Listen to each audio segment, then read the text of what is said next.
Bonjour à tous. Alors, je vous souhaite à tous la bienvenue pour ce culte un peu spécial. Vous l'avez déjà remarqué, je pense, déjà par la déco.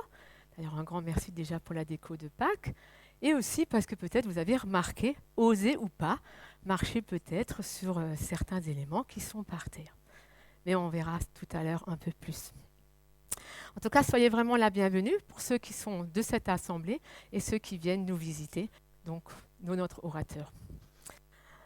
Alors, sans plus tarder, j'aimerais commencer d'abord par les annonces.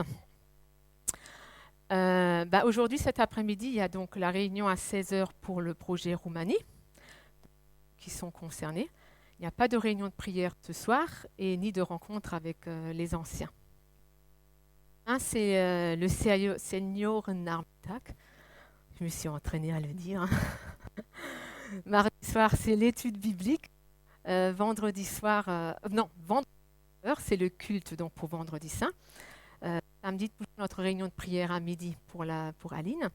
Et dimanche, notre culte de Pâques. Alors, je ne sais pas si j'ai oublié quelque chose, sauf quelque chose de très important.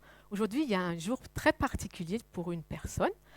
Et c'est pour Thomas, qui a son anniversaire aujourd'hui même. Alors, je pense qu'on peut aussi chanter « Joyeux anniversaire ». Joyeux anniversaire, joyeux anniversaire, joyeux anniversaire Thomas, joyeux anniversaire. Ça lui fait 20 ans, bien sûr. Bien sûr, on n'oublie pas tous ceux qui ont eu anniversaire avant ou qui ont un après, parce que je vois ma fille qui me regarde. Alors, je préfère le dire, mais comme aujourd'hui, c'est le jour, on préfère aussi le souligner. Alors, maintenant, je vais inviter Benjamin à venir aussi pour se présenter. Et pendant ce temps, je vais aussi faire distribuer les corbeilles. Je ne sais pas s'il y a deux jeunes enfants. Ouais, n'importe qui. Le premier qui prend la corbeille, voilà. Ils vont se disputer pour ça. Comme ça, comme la collecte a lieu pour Phare FM, et puis comme ça, il peut aussi en même temps se présenter. Je mets où, là ? Là. Bonjour à tous, donc j'ai déjà été présenté, donc je m'appelle Benjamin Hetzel. Je suis présent avec ma famille, donc il y a Céline, ensuite il y a Yael, la grande fille, Liam et Aedan, le dernier, qui ont respectivement 10, 8 et 6 ans. On vient de l'église de Sarrebourg, donc qui est une église sœur à la vôtre, puisqu'on fait partie de la même église de l'Union de Perspective. Et donc moi, je fais partie des responsables de cette église-là. Et je participe à un échange de chair. Je ne sais pas si ça a été expliqué déjà parmi vous, mais avec les églises Perspectives du Grand Est, ceux qui étaient partantes pour ça, on tourne sur différentes églises 2 fois par an à peu près, 2-3 fois par an. Et donc j'ai la joie d'être avec vous ce matin. Voilà, je suis très content. Je ne sais pas si je dois ajouter quelque chose d'autre. Peut-être tu peux parler un peu de Phare FM si tu souhaites. Phare FM ? Je ne Non. connais pas Phare FM, moi. C'est pas... Je peux parler de Phare FM, je connais un petit peu, mais pas à ce point-là pour pouvoir Alors en parler. collecte est pour qui? Ah, ok. Donc, La collecte est je pour croyais qu'il Phare FM. faisait... Non, Ah, ok, pardon. pas de souci. Mélodie. Non, c'est pas grave. Mais je vous encourage à Non, soutenir pas Phare grave. FM, une très bonne œuvre. Ah, j'ai cru que c'était en lien. Non, pas du tout, pardon. C'est pas grave. Ok. Comme quoi, on a droit à l'erreur. J'espère que vous me pardonnez cette erreur. Alors, je ne sais pas si vous avez un peu pu suivre le chant qui a été mis en vidéo, qui a tourné aussi un peu depuis le -5 à peu près. Je ne sais pas si vous avez un peu compris ce que chant il disait. Bon, je pensais que les paroles étaient sous-titrées en anglais, mais apparemment non. Alors, je ne sais pas. Est-ce que quelqu'un a capté quelque chose du chant? J'aurais pas dû dire l'orateur aurait dû se taire. Effectivement, ce chant est basé sur Jean 3,16. Alors, qui connaît Jean 3,16? Oula, on va recommencer à l'inverse. Les enfants, vous connaissez Jean 3,16. C'est le verset le plus connu. Enfin, si vous ne connaissez un seul verset de la Bible, c'est au moins celui-là. Alors, qui voudrait le dire?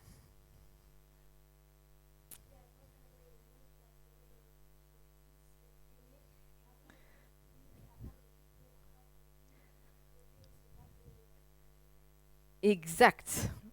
Et donc, effectivement, ce chant, il est basé sur ce verset. qui souligne donc effectivement ce que Jésus a fait, ce que Dieu a fait aussi pour nous. Et donc effectivement, ce qu'on va aussi célébrer fin de la semaine principalement. Mais aujourd'hui, c'est aussi un jour bien particulier parce qu'aujourd'hui, pour moi, c'est le jour qui commence cette semaine sainte parce que c'est le dimanche des Rameaux. Effectivement, vous l'avez vu par terre. Alors, c'est quoi le dimanche des Rameaux ? On l'appelle aussi souvent l'entrée triomphale de Jésus qui vient dans Jérusalem. Alors, comment il est venu à Jérusalem ? Est-ce que quelqu'un sait ? Oui. Sur un petit ânon, effectivement. Et comment les gens ils ont réagi ? Les adultes peuvent réagir aussi, il n'y a pas que les enfants. Hein. Comment les gens ils ont réagi ? Bon, quelqu'un d'autre.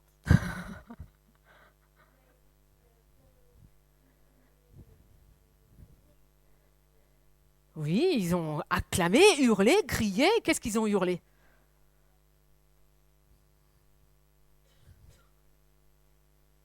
Les adultes. Hosanna, c'est tout ? C'est tout ?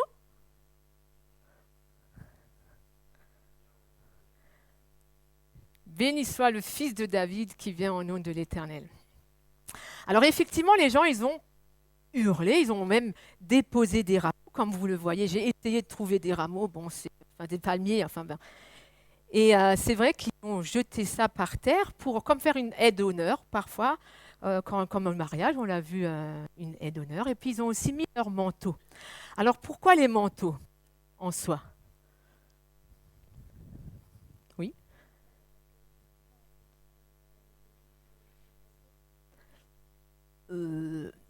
Oui, peut-être. À vrai dire, le manteau est très symbolique. Je ne sais pas si vous connaissez un peu à l'époque. C'est vrai qu'un manteau, c'est quelque chose qui appartient à quelqu'un, qui le tient chaud. Et c'est quelque chose qu'on peut identifier les gens à travers. Je veux dire, moi, quand je marche dans la rue, les gens me reconnaissent. Ah oui, Daniel, il a le manteau un peu beige. Quand je vois ma fille, le manteau rose, c'est ma fille. On s'identifie.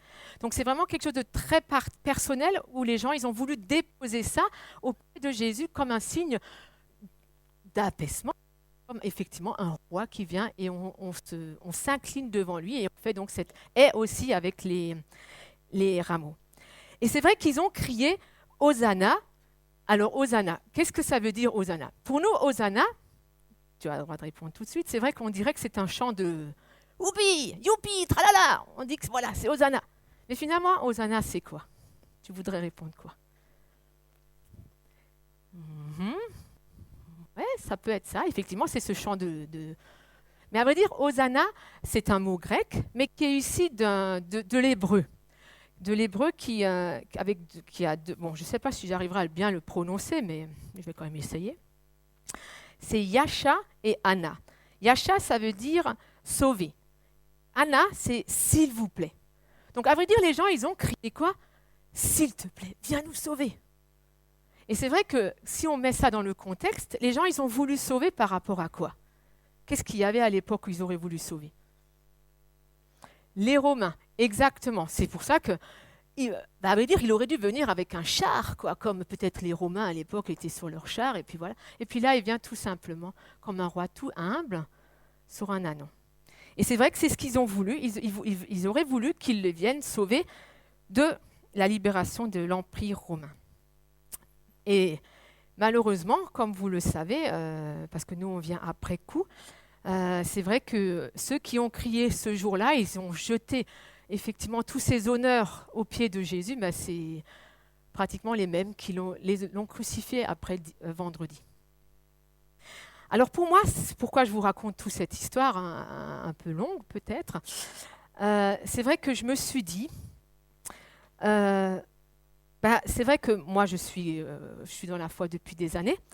Et c'est vrai que souvent, on crie Hosanna parce qu'on pense, youpi, c'est la joie. Mais finalement, quand j'ai repensé à cette signification, mais Seigneur, viens me sauver. Alors c'est vrai que je sais que je suis sauvée pour la vie éternelle parce que c'est ce que Dieu, effectivement, on l'a vu dimanche, qu'il est ressuscité, c'est pour nous apporter, car Dieu a tant aimé le monde qu'il a donné son Fils unique afin que personne ne périsse, mais qu'il ait la vie éternelle. Mais aussi au quotidien, je pense que nous aussi, on peut avoir des domaines, on a besoin d'être encore être sauvé, être encore. Peut-être vous avez des situations personnellement, actuellement, et vous avez besoin d'aide. Et je pense que ce Hosanna peut aussi être pour nous, et on va le chanter tout à l'heure, un chant aussi que on se demande à Dieu, viens encore nous aider dans nos situations difficiles, viens encore de nos défaillances, de nos tentations et ainsi de suite. Mais en même temps, parce que c'est la semaine sainte, j'aimerais aussi qu'on puisse crier le Alléluia. Le Alléluia parce que finalement, oui, notre esprit, ce que Dieu finalement nous a demandé, dans Jean 3,16 nous a promis, cette vie éternelle, elle est à notre portée pour ceux, bien sûr, qui ont accepté Christ pour leur sauveur. Et ça, c'est notre Alléluia. Et j'aimerais vraiment qu'on ne puisse pas non plus l'oublier. Nous sommes ici dans notre situation temporelle, avec nos difficultés, nos faiblesses, nos épreuves, mais nous avons vraiment cette espérance qui vient, et donc nous pouvons aussi crier ce Alléluia. Alors j'aimerais vous proposer, donc j'invite les musiciens à venir, ceux qui ne sont pas encore là, à un temps de louange un peu spécial. Alors vous n'aurez pas l'habitude, alors je ne sais absolument pas du tout pour choquer, loin de là, mais c'est pour nous inviter justement à un temps de louange devant Dieu. Parce que comme Jean 3,16 le dit, Dieu a donné. Aimer, ça veut dire donner. On aime passer du temps avec l'autre, on aime donner des cadeaux. On l'a encore rappelé hier au flambeau. Je veux dire le thème, alors que ce n'était pas forcément voulu. Mais c'est vrai qu'aimer, c'est donner. Et je me suis dit que souvent, on vient aussi dans nos cultes on assiste à un culte, on vient au culte. Mais à vrai dire, mais il y a aussi ce côté, on rend un culte à Dieu. Et j'aimerais que maintenant, on puisse vraiment prendre ce temps de louange. Il n'y aura pas d'arrêt. Je veux dire, dans le sens que, bien sûr, on va s'arrêter à un moment donné, ne vous inquiétez pas, vous n'allez pas rester là jusqu'à ce minuit, c'est pas ça. Mais la musique va continuer, il y aura des chants qui vont être pris. À un moment donné, il y aura juste des lectures qui vont se faire, il y aura un temps de prière, fond musical. Et je vous invite tout simplement, tout naturellement, à vous mettre devant Dieu. Si vous voulez prier, si vous voulez lire un texte, à le lire. Si vous voulez mettre debout, vous mettez debout. Vous voulez vous coucher, faites juste attention à vos voisins, ou mettre à genoux. En tout cas, que ce soit vraiment un temps où vous puissiez vous mettre devant Dieu pour lui rendre un culte, parce que nous sommes dans cette semaine où vraiment nous voulons fêter. Parce que vous savez, on fête souvent Noël, on fait le grand truc de Noël, on fait une grosse fête, mais finalement, là où on devrait le plus fêter, c'est Pâques. C'est cette semaine-là, on devrait vraiment le plus avoir c'est l'accent. Et après, je vous inviterai aussi, mais je vous expliquerai encore plus, mais je vais juste le faire courtement par rapport aux enfants aussi pour qu'ils le comprennent. Pourquoi j'ai mis là des fleurs et un petit tapis de versets, des cartes.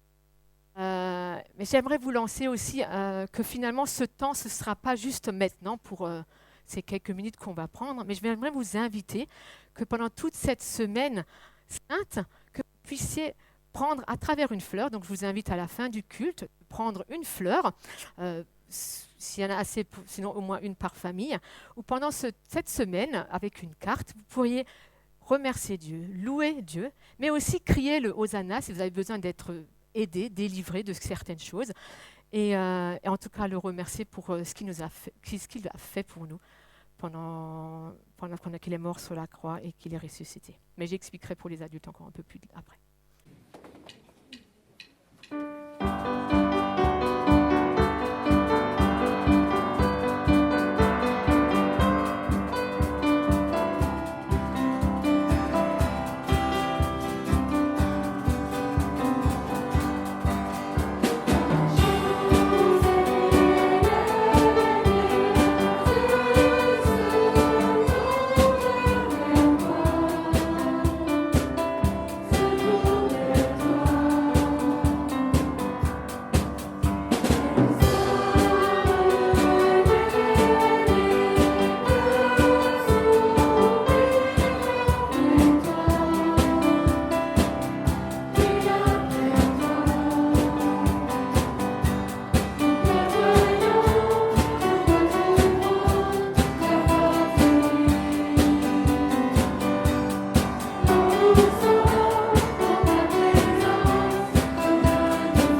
remercier. Te remercier parce que oui, tu es ce Hosanna qui vient nous délivrer de nos situations, Seigneur. Tu es ce Hosanna qui est venu pour nous amener, pour nous donner cette vie éternelle, cette espérance, que ces épreuves ici-bas ne sont pas la finalité des choses, mais que nous avons notre maison qui nous attend au ciel, Seigneur. Et nous voulons te remercier pour cela, Seigneur. Te crier Alléluia vraiment, parce que nous voulons t'adorer et te rendre ce culte parce que tu en es digne, Seigneur. Que nous puissions élever nos voix pour vraiment te louer et te remercier, Seigneur, pour cela, pour ce que tu as fait dans cette semaine particulièrement. Et nous voulons nous en souvenir, Seigneur.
passer ensemble pour te louer, pour te chanter, pour te dire notre joie et notre reconnaissance.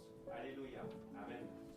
Seigneur Jésus, si nous sommes là ce matin, c'est parce que tu as accepté ce chemin de souffrance, parce que tu as accepté de mourir à la croix pour chacun d'entre nous et pour toute l'humanité.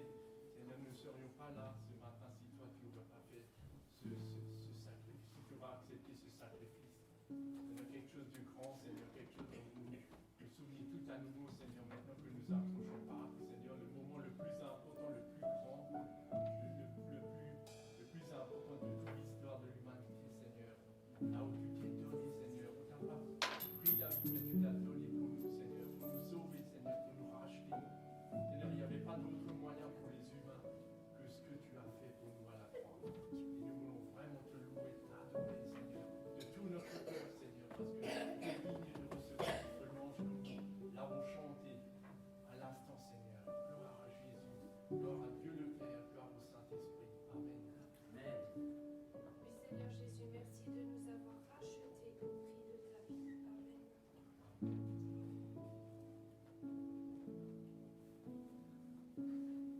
Seigneur Jésus, tu es le seul digne de Christ.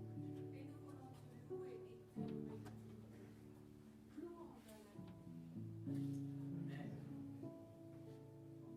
Merci Seigneur car tu es venu vivre avec nous, mourir et revivre encore une fois avec nous.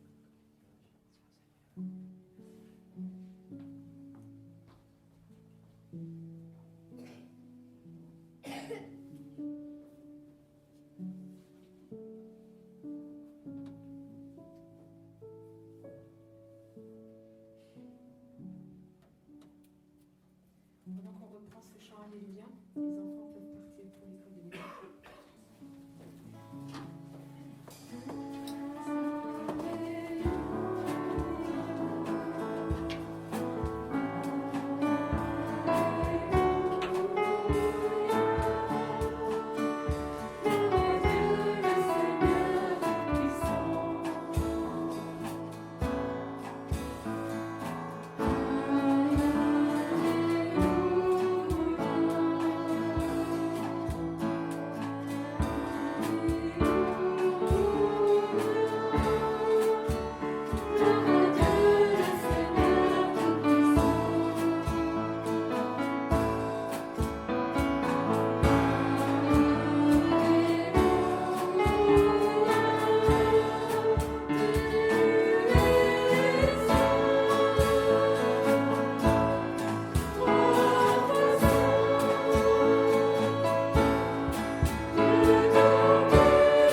Merci aussi, Seigneur, parce que tu vas envoyer ton Fils unique pour que nous puissions vivre, Seigneur, avec toi éternellement. Oui, Seigneur, nous n'avons que des faibles mots pour exprimer notre reconnaissance, Seigneur, par rapport à cette souffrance que tu as vécue.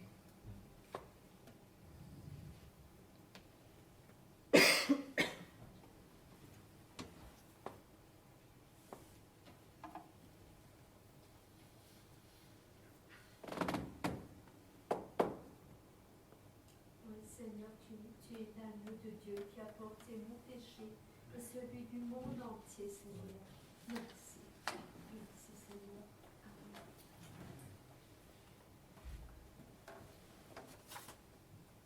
Seigneur Jésus, tu as préféré obéir au Père plutôt que de t'attacher à la gloire que tu avais dans le ciel. Tu as accepté de t'humilier, de venir sur terre, de te limiter, toi qui es tout-puissant. Tu as accepté de souffrir, de vivre la maladie, de vivre les épreuves que nous connaissons aussi. Et tu as fait ça pour venir nous chercher. Et tu viens nous chercher dans nos vies, chacun, tu t'approches de chacun de nous. Merci parce qu'à travers cela, nous pouvons te connaître. Et à travers toi, nous pouvons connaître le Père. Sans ton obéissance, nous ne pourrions pas connaître le Père. Alors je veux te louer, t'adorer, te dire merci de tout cœur. Amen. Oh oui, Dieu, toi, Frère Saint, merci, car tu tiens tes promesses. Et tu reviendras, Seigneur. Tu reviendras nous chercher, Seigneur. Merci, Seigneur. Amen. Seigneur, ce matin, nous pouvons encore nous souvenir de ce que nous avons tellement besoin de toi. Tellement de besoin de revenir à toi, Seigneur, revenir au pied de la croix. Là où tu as tout fait pour nous, Seigneur. Et notre place est à tes pieds. Nulle part ailleurs, Seigneur. Parce que c'est là où nous sommes bien. C'est là où nous pouvons pleinement bénéficier de ta présence, de ce que tu veux nous donner, Seigneur, et de comprendre que nous devons devenir petits afin que toi, tu grandisses en nous, Seigneur. Seigneur, aide-nous à mourir à nous-mêmes, Seigneur. Tu vois que cette chair, elle résiste. Quotidiennement, elle ne veut pas, Seigneur, mais Seigneur, toi, tu veux le faire par ton esprit en nous, Seigneur. Alors, nous crions à toi, Seigneur, ce matin. Nous disons, fais-le, Esprit Saint. Transforme-nous, Seigneur, comme l'argile entre les mains du potier qui a besoin d'être façonné. Moi, j'ai besoin d'être façonné ce matin, tout à nouveau, pour te plaire, Seigneur, pour être une odeur agréable à toi. Et nous tous, nous avons besoin d'être changés, Seigneur. Seigneur, viens à notre secours, Seigneur. Nous avons besoin de toi. Nous ne pouvons rien faire sans toi. Mais grâce à toi, nous pouvons aller de victoire en victoire, Seigneur. Et parce que c'est une victoire absolue sur tout. Et ce matin, nous proclamons déjà cette victoire dans cette semaine qui va venir. Alléluia. Amen. Amen.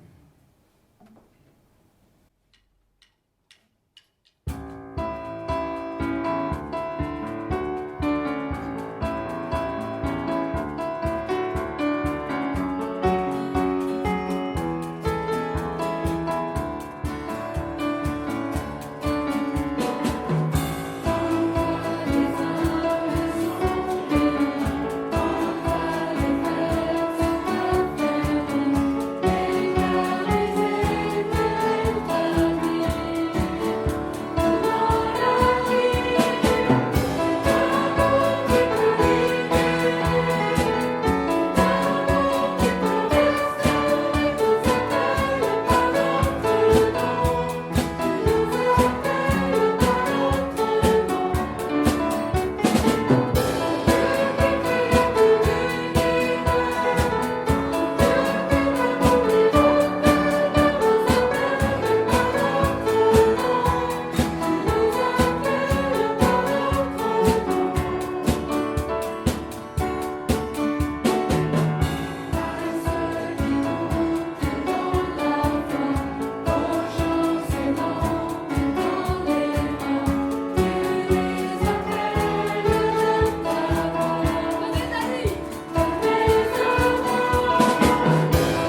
Seigneur parce que tu étais là ce matin. Et merci parce que tu as béni mes frères et sœurs. Et merci d'encore les bénir par ta parole que nous voulons écouter maintenant, Seigneur. Que tu puisses bénir Benjamin pour ce qu'il veut nous apporter. Et merci, Seigneur, parce que tu veux encore nous parler. Et nous voulons ouvrir nos oreilles pour entendre ce que tu aimerais nous dire. Amen.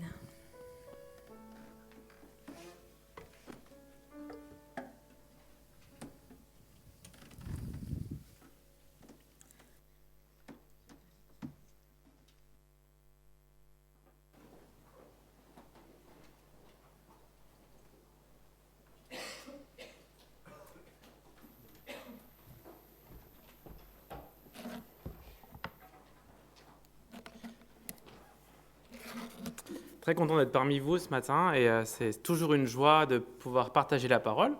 C'est aussi une grande responsabilité puisque voilà, on a entre nous la parole de Dieu, donc il ne faut pas dire n'importe quoi. Et c'est toujours aussi étonnant et chouette de voir comment Dieu conduit les choses.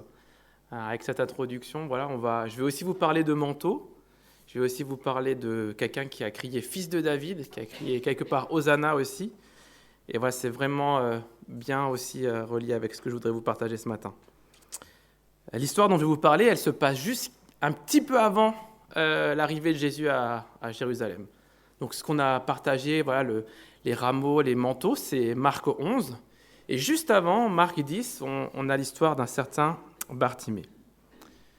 Je voudrais juste aussi peut-être dire que pendant cette première partie, je me suis rendu compte que j'ai vécu une semaine assez émotionnelle. Donc j'ai pas mal d'émotions ce matin. Donc voilà, si vous voyez des fois que ça chancelle un peu, vous inquiétez pas, c'est pas lié à ce matin, mais voilà, pas mal de choses cette semaine pour moi. Et Dieu aussi m'a parlé ce matin. Bloqué. Alors avant de démarrer vraiment cette histoire de Bartimée, je voudrais vous poser une question qui a un débat qu'on a souvent entre Céline et moi, une question très importante, hautement théologique, vous allez voir, qui est la suivante. Est-ce que ça marche ? Voilà. Est-ce que c'est tard 22h ? Alors qui pense que c'est tard 22h ? Que ceux qui pensent que c'est tard 22h lèvent la main. Bon, à peu près la moitié de l'église pense que c'est tard 22h. Ouais.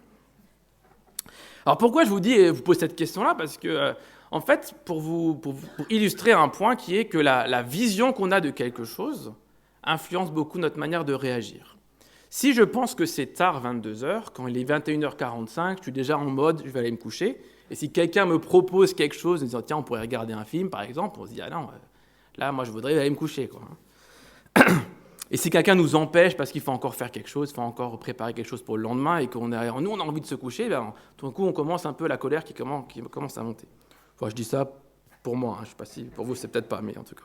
Ou à l'inverse, il est 21h45, je vais voir ma femme, je lui dis tiens, qu'est-ce qu'on fait ce soir ? Puis elle me dit il est 21h45, là, on va se coucher. Je dis non, on a encore toute la soirée devant nous pour faire quelque chose. Donc, voilà, on ne va pas se coucher à 22h. Et voilà, et pour illustrer ce point-là, que finalement, ce qu'on se raconte, on peut avoir un élément objectif qui est 22h, mais finalement, ce qu'on croit sur cet élément influence beaucoup la manière dont on va réagir à cette situation. Ce qu'on croit sur nous, ce qu'on croit sur les autres, ce qu'on croit sur Dieu, a une grande influence sur notre manière d'agir, de nous comporter, sur nos émotions, sur nos objectifs dans notre vie. J'aimerais donner une deuxième illustration, si on peut passer une vidéo. Voilà, c'est une vidéo, vous verrez, c'est en anglais, on est de nouveau en anglais, mais c'est sous-titré normalement en français. Donc vous pouvez voir voilà, une petite vidéo, on va dire amusante, je pense.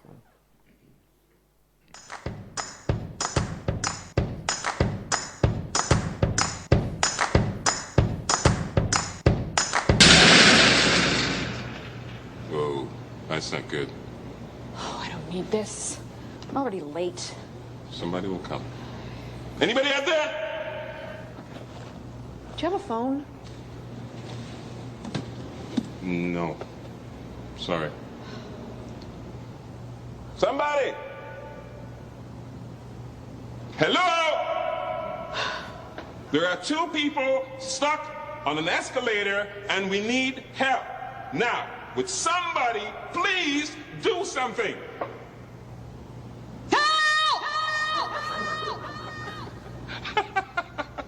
I don't believe this. You gotta be kidding me. I'm gonna cry. Well, there's not enough left to do, is it?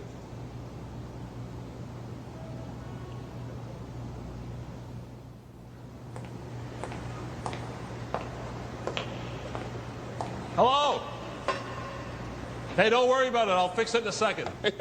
He said he can fix it. All right. All right. That's more like it. He says he can fix it.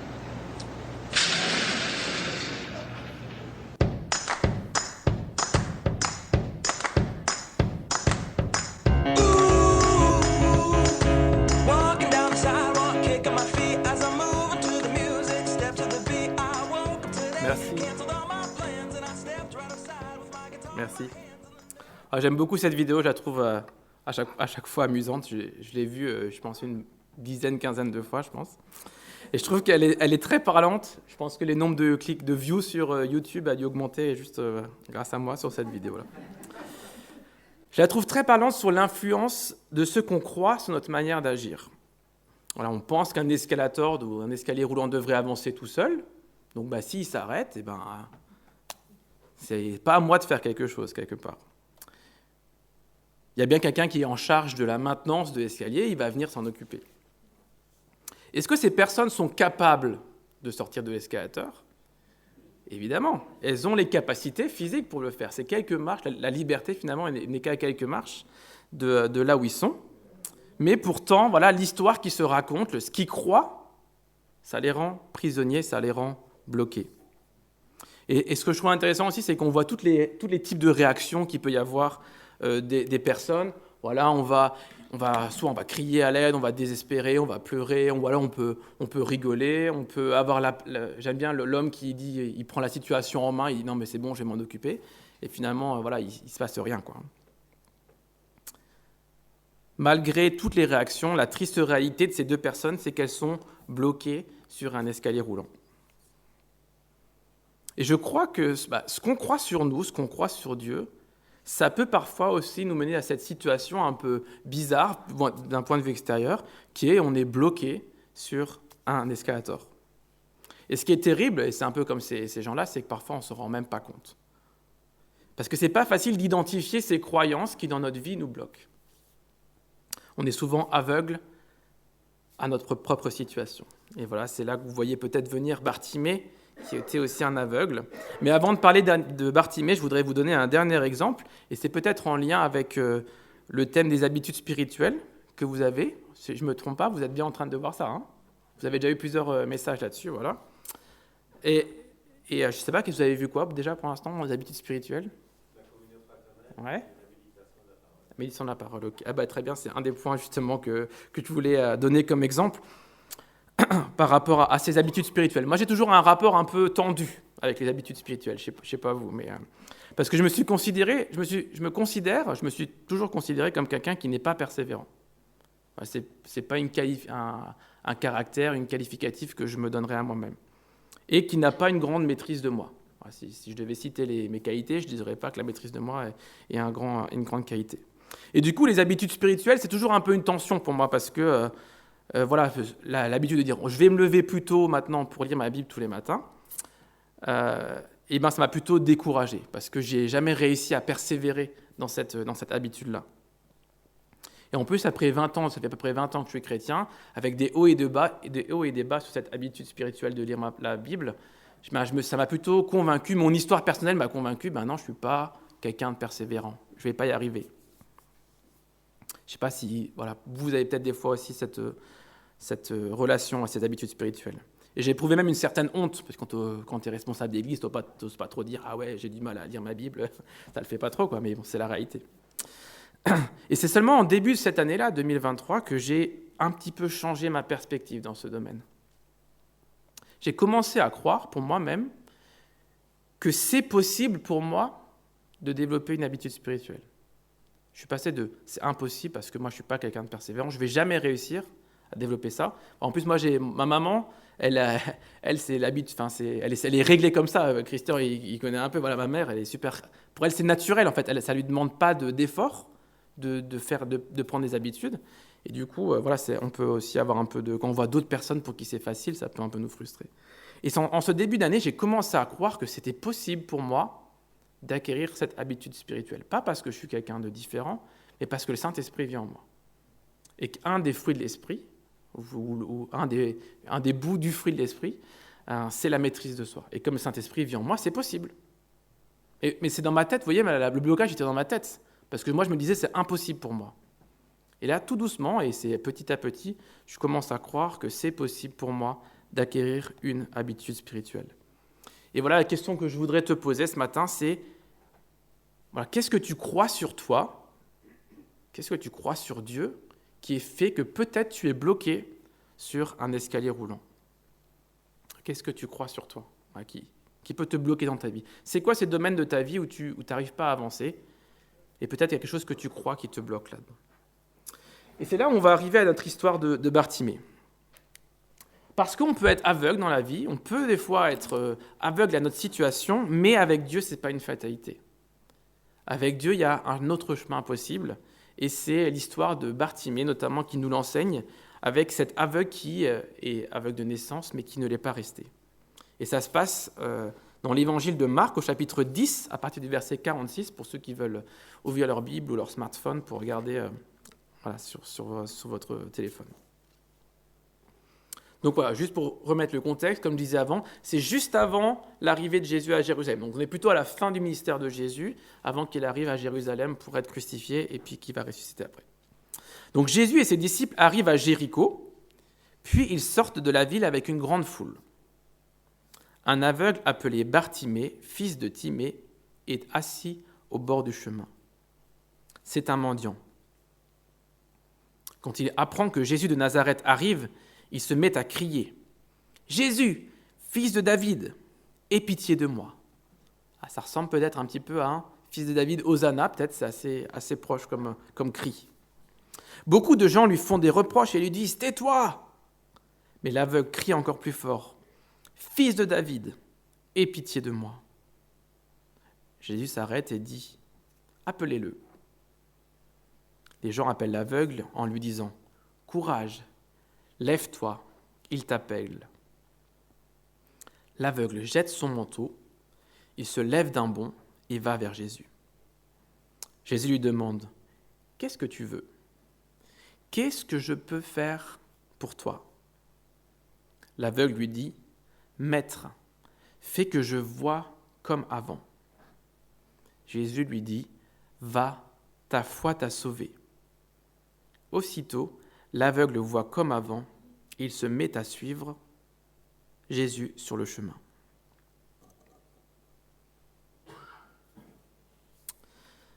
Dans cette histoire, je crois qu'il y a bien plus qu'une guérison physique. Ce n'est pas trop la guérison physique dont je voudrais vous parler ce matin. Je crois qu'on assiste à quelqu'un qui rencontre Jésus et qui va être complètement transformé dans sa manière de vivre sa vie, dans sa manière de croire sa vie. On va assister à quelqu'un qui est passé de la position assise, bloquée, à une position debout à la suite de Jésus, dynamique, une position dynamique.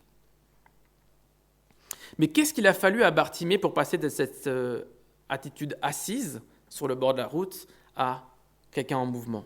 Qu'est-ce qu'il a fallu à Bartimée finalement pour abandonner cette idée? La seule possible à cette époque-là, c'est qu'un mendiant, un aveugle, il resterait mendiant toute sa vie. Il n'y avait pas de sécurité sociale, il n'y avait pas de possibilité de faire autre chose pour un aveugle. Donc il a dû abandonner ça, le fait qu'un aveugle resterait toujours mendiant, pour aller vers quelque chose de nouveau, une nouvelle histoire possible avec Jésus. Et peut-être ça peut nous donner quelques exemples, quelques pistes, en suivant l'exemple de Bartimée, pour passer notre état assis à un état à la suite de Jésus. La première chose que Bartimée y fait, c'est qu'il va reconnaître qu'il a besoin d'aide. La première chose que Bartimée fait, c'est qu'il reconnaît qu'il a besoin d'aide. Il crie « Jésus, fils de David, aie pitié de moi ». Et je crois que reconnaître qu'on a besoin d'aide, c'est la première étape pour retrouver la vue. C'est la première étape pour sortir de l'escalator. on doit reconnaître qu'on a besoin d'aide, on doit reconnaître qu'on a besoin de Jésus. Et je crois que c'est un grand problème. Voilà, quand je vois ma vie, je crois que c'est un des problèmes, c'est que je suis trop orgueilleux pour connaître que j'ai besoin d'aide. Et des fois, même en tant que chrétien aussi, on se dit qu'un chrétien devrait s'en sortir tout seul. Voilà, on a certains... on dit, mais on devrait pouvoir... on n'a pas besoin, finalement, on ne devrait pas montrer de la faiblesse parce que Jésus est tout pour nous. Et du coup, on n'ose pas demander de l'aide. Et Dieu, il ne force pas. Il est patient, il réessaye, il va toujours tendre la main vers nous. Mais à un moment, il y a notre propre responsabilité. Chacun dans sa vie doit oser crier « Jésus, fils de David, aie pitié de moi ». Malheureusement, des fois, je vois ça dans la vie de ceux qui m'entourent, on a besoin d'être dans l'impasse, on a besoin d'être au fond du trou pour aller crier à Dieu « Aie pitié de moi ». La première chose pour passer de l'état assis à l'état debout et à suivre Jésus, reconnaître qu'on a besoin d'aide. La deuxième chose, c'est ne pas se laisser décourager par ce que les autres peuvent dire. Voilà, dans cette histoire, on a Bartimée qui crie, et puis il y a la foule qui est en train de dire « Chut, Bartimée, arrête, tu fais trop de bruit, tu es en train de déranger Jésus ». Et parfois, je pense qu'en tant que chrétien, on peut aussi être impacté par ce que les autres nous disent autour de nous. Il y a un mot de travers, quelqu'un dans l'église nous a dit quelque chose qui nous a blessés, et puis voilà, on se referme sur nous-mêmes.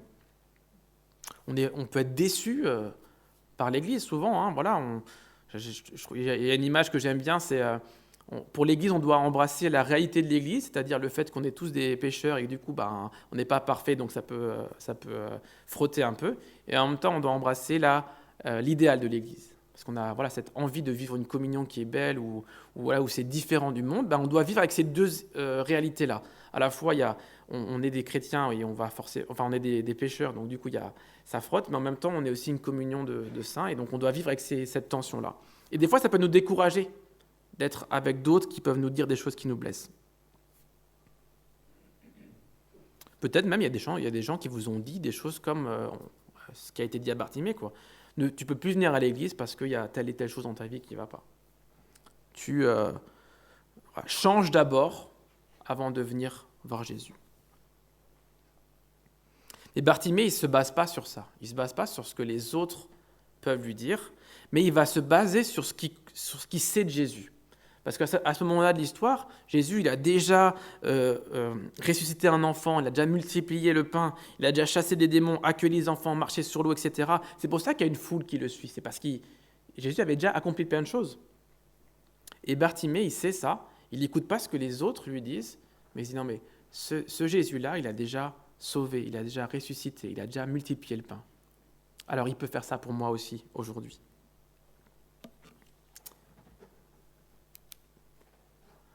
La troisième chose que Bartimée fait, c'est qu'il jette son manteau. Et je crois que jeter son manteau dans cette histoire, c'est un détail, mais je pense que ce n'est pas un geste anodin. En tout cas, c'est comme ça que je le comprends. Parce que le manteau, c'est tout ce qu'un aveugle il a. C'est son bien, en fait, le manteau. C'est sa sécurité, c'est son abri. Et pourquoi je propose cette compréhension-là ? Parce que quand on regarde un peu dans le début de la Bible, dans les commandements que Dieu avait donnés à son peuple, la Bible, elle dit que si on prend son manteau à quelqu'un, il faut qu'on lui redonne avant la nuit. Et ça se trouve dans Exode 22, ça dit ceci, « Si vous prenez le vêtement de quelqu'un en échange de quelque chose, rendez-le avant le coucher du soleil. Il n'a que cela pour se couvrir, pour se protéger. Sinon, comment pourra-t-il se couvrir ? S'il m'appelle au secours, je l'entendrai. Oui, je suis bon, moi. » C'est Dieu qui y parle. Ainsi, notre Bartimée, là, en se levant pour aller à Jésus, il jette son manteau. Quelque part, il abandonne son ancienne vie de mendiant, son ancienne histoire, et il va à l'avant vers Jésus pour vivre une vie nouvelle. Il abandonne sa sécurité, il abandonne son abri précaire pour aller au-delà de l'inconnu, finalement, qui pourrait vivre avec Jésus. Et je crois qu'on a tous dans nos vies des manteaux qu'on doit laisser en arrière pour suivre Jésus. Et parfois, c'est difficile d'abandonner ce manteau. Parce que même si ce n'est pas grand-chose, on s'y sent bien. Parce qu'on connaît. Voilà. Parfois même, on s'organise dans ce manteau-là. On se dit, allez, on se construit notre petite vie, finalement. On est enfermé, mais on s'est construit un petit confort, quoi. C'est comme si, vous imaginez, dans l'escalator, finalement, les gens ils disent, ah ben, on est bien, finalement, là, dans cet escalator. Il y a du verre, c'est joli, voilà, on s'installe, on installe une cuisine, le café, etc. Mais finalement, on est bloqué.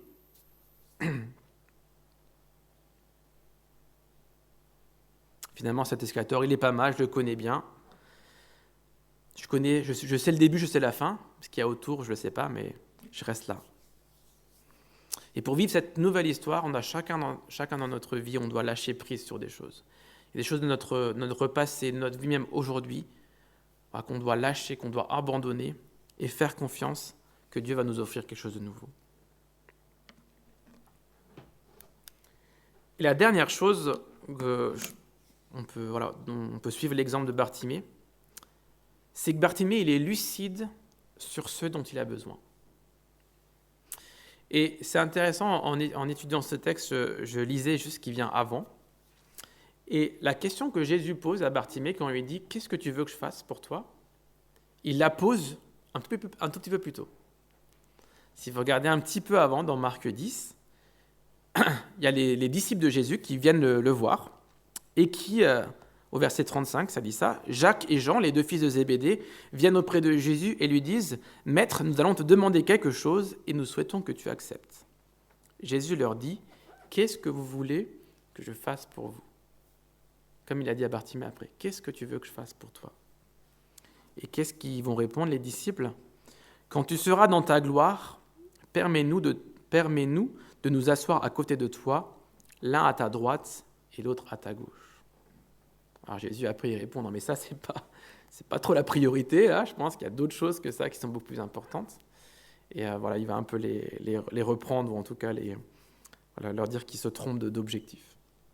Vous voyez, Jésus il pose la même question, il pose la question à ses disciples, qu'est-ce que vous voulez que je fasse pour vous ? Et ils vont répondre, on aimerait bien être voilà, à côté de toi. Et quand Jésus pose la question à Bartimée, qu'est-ce que Bartimée répond ? Redonne-moi la vue. Bartimée, il sait ce qu'il a vraiment besoin.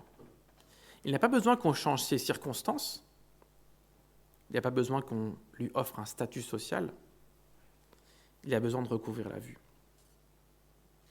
Jésus aurait pu dire, Seigneur, j'aimerais ne plus jamais mendier. Jésus, il aurait pu lui donner ce statut, il aurait pu lui donner de l'argent, voilà, tous les biens appartiennent à Dieu, donc il aurait très bien pu le faire. Mais Bartimée, il savait qu'il y avait un truc beaucoup plus important dont il avait besoin. Il avait besoin de voir à nouveau. Et je crois que des fois, dans nos vies, on n'a pas toujours ce discernement aussi par rapport à nos situations. Des fois, on demande aussi que Dieu change nos circonstances. On demande voilà, qu'il change certaines choses et on n'est pas lucide sur ce qu'on a vraiment besoin. Comme dans la vidéo aussi, on attend le mécanicien, on attend que quelque chose d'autre, d'externe à nous se passe, au lieu de simplement monter les quelques marches et d'être libre. Bartimée, il sait qu'il est aveugle. Et toi, est-ce que tu sais que tu es aveugle ? Identifier ce qu'on croit et ce qui nous bloque, laisser ses croyances derrière nous, comme le manteau là, qu'on dépose, en suivant l'exemple de Bartimée, et écouter l'histoire que Dieu veut nous raconter, et écouter ce que Jésus veut construire avec nous, c'est ce que la Bible appelle le renouvellement de l'intelligence. On trouve ça dans Romains 12. Ne prenez pas comme modèle le monde actuel, mais soyez transformés par le renouvellement de votre intelligence pour pouvoir discerner à la volonté de Dieu ce qui est bon, ce qui lui plaît, ce qui est parfait. On a besoin d'avoir notre intelligence qui est renouvelée, qui est transformée, pour que ce qu'on croit qui nous bloque, parce que voilà, notre monde nous a influencés d'une telle manière, on croit certaines choses, notre histoire nous a influencés, notre famille nous a influencés, on a besoin que Jésus transforme ses croyances pour qu'on puisse être débloqué.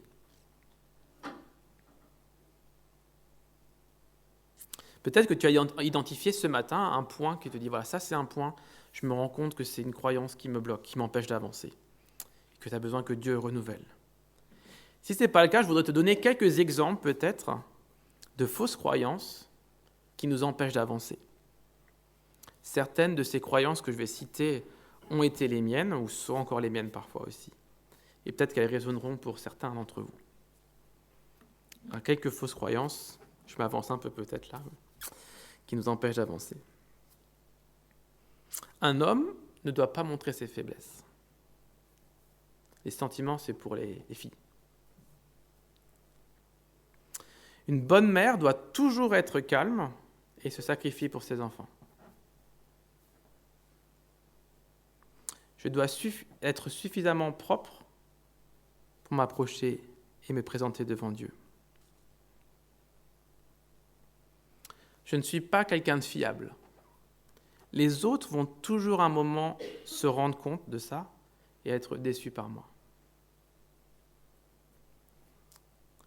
Je ne suis pas quelqu'un d'intellectuel.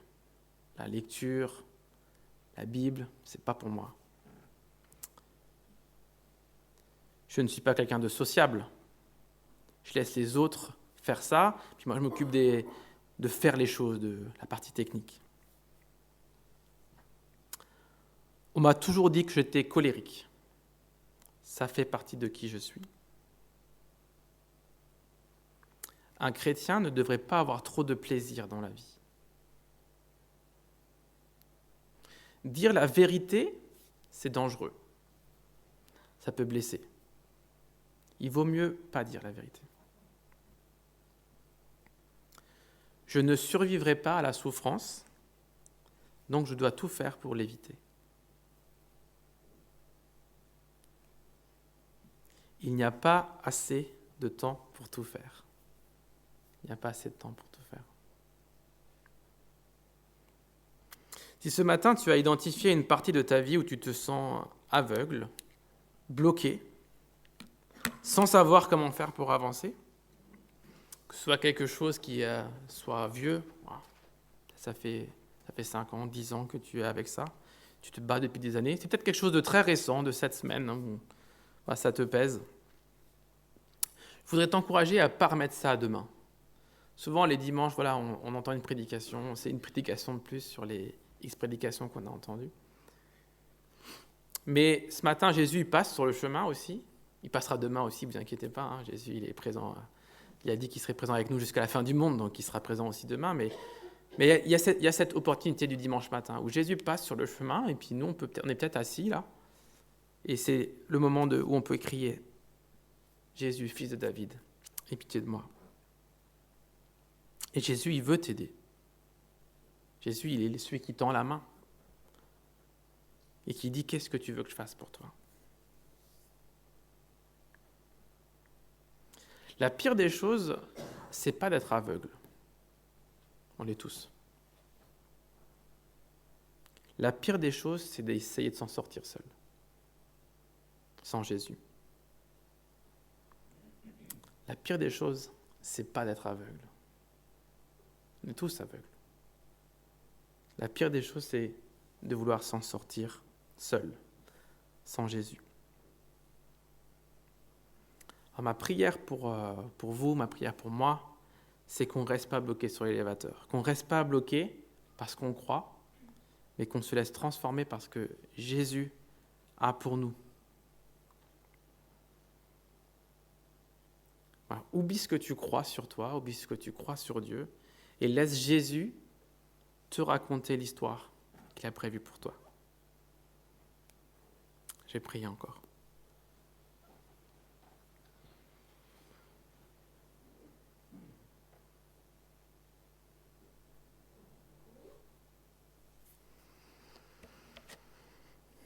Seigneur, je vois tellement de personnes autour de moi qui sont bloquées et qui sont parfois aussi en lutte, même dans leurs pensées.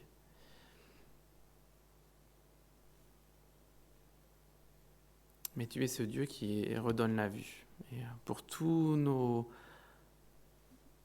blocages, pour toutes ces croyances qui nous emprisonnent, qui nous empêchent de vivre la vie que toi tu as prévue pour nous, je te prie que tu renouvelles nos pensées. Renouvelle mes pensées, renouvelle les pensées de mes frères et sœurs ce matin. Renouvelle les pensées de tous ces gens aussi, peut-être qui on pense ce matin, nos amis, nos proches, qui sont aussi bloqués dans des fonctionnements. Mais je crois que tu es ce Dieu qui ouvre des chemins nouveaux là où il n'y en a pas. Comme ça a été prié ce matin aussi, la croix, c'est la grande victoire.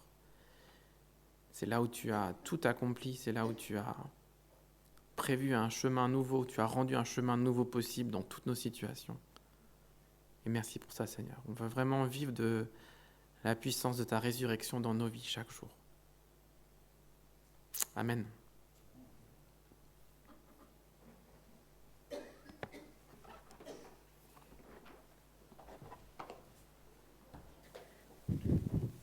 Alors j'aimerais qu'on puisse prendre encore un temps de silence et encore continuer à méditer sur ce que Benjamin nous a apporté.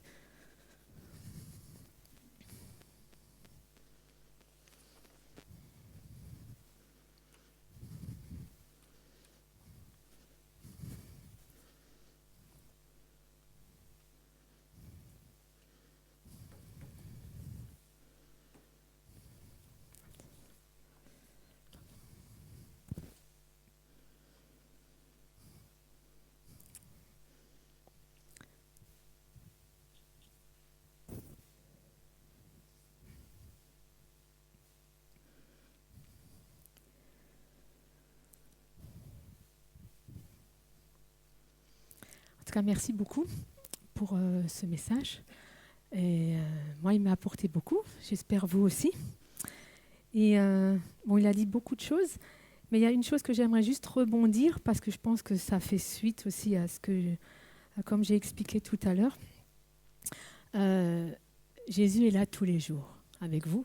Il n'est pas juste là aujourd'hui, le dimanche, et il parle juste aujourd'hui. Et j'aimerais juste tout pour cette semaine sainte que... Alors vous savez, j'ai observé un peu les comportements des gens, ne vous inquiétez pas. Alors est-ce qu'il y en a ceux qui ont osé marcher sur les manteaux, est-ce que ceux qui ont osé marcher sur les... C'est toujours assez intéressant de voir les comportements. Mais moi j'aimerais vous inviter à oser même marcher dessus et à vous avancer jusqu'à devant pour pouvoir prendre effectivement une fleur et un verset si vous le souhaitez. J'ai mis les petites serviettes à cause de l'eau qui est dans les...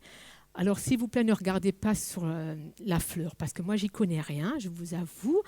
Si c'est une fleur qui va sur l'enterrement, si machin, j'en sais rien.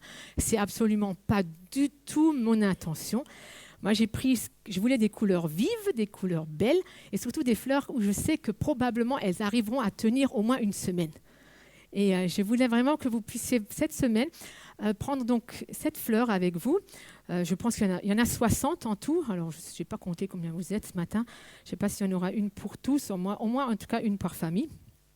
Et que puissiez pendant cette semaine vraiment songer, vous rappeler de ce qui a été dit aujourd'hui et que Dieu vous accompagne tous les jours. Vous rappelez qu'effectivement, si vous avez besoin d'aide, vous pouvez venir auprès de lui. Alors, j'ai noté tout ce qu'il a dit. Si vous avez besoin des paroles qui vous ont blessé, vous pouvez venir encore auprès de Jésus et les apporter toute la semaine. Vous avez besoin d'enlever des choses, un manteau que vous avez besoin de jeter, vous pouvez aussi. En tout cas, que cette fleur et cette carte où il y a des versets qui sont marqués dessus qui peuvent aussi vous faire méditer. On a appris vous avez entendu pour les méditations et que vous puissiez aussi, en tout cas, pendant cette semaine sainte, en tout cas, continuer à vous approcher de Dieu. C'est juste une aide. Alors, sentez-vous libre, en tout cas, d'y aller et en prendre une et même marcher sur les manteaux si vous n'avez pas de crainte pour cela.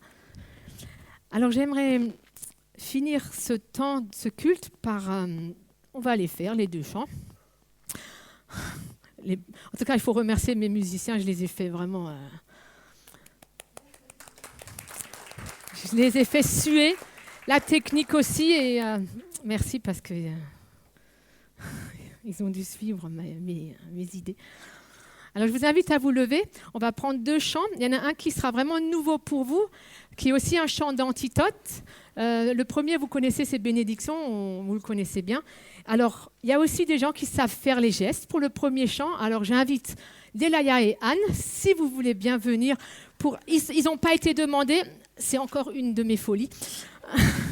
Alors, Delaya et Anne, parce que vous avez tellement bien appris ça va revenir, le Saint-Esprit va conduire. Et pour le deuxième chant, c'est un chant qui est nouveau, mais on le prendra quand même, comme ça vous auriez déjà l'habitude. Ça s'appelle « C'est saveurs de l'infini ». Et comme ça, vous pourrez aussi l'apprendre. C'est aussi un chant d'envoi. Donc le dernier chant, ça sera un chant d'envoi, où justement, il nous appelle aussi à briller. Et c'est vrai que Jésus est mort sur la croix. Bien sûr, c'est pour nous sauver, mais acte 1, verset 8, il nous appelle aussi à être des témoins. Et donc, le deuxième chant sera vraiment un chant aussi d'envoi. On y va. Vous en souvenez aussi, quand même. Thank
Seigneur, merci beaucoup pour ce temps de culte que nous avons pu avoir, pour venir devant toi, déposer pour certains leur fardeau, pour d'autres aussi te louer, te mettre en honneur, Seigneur, et que tu puisses accompagner chacun dans cette semaine, Seigneur, et que chacun puisse encore continuer ce temps avec toi.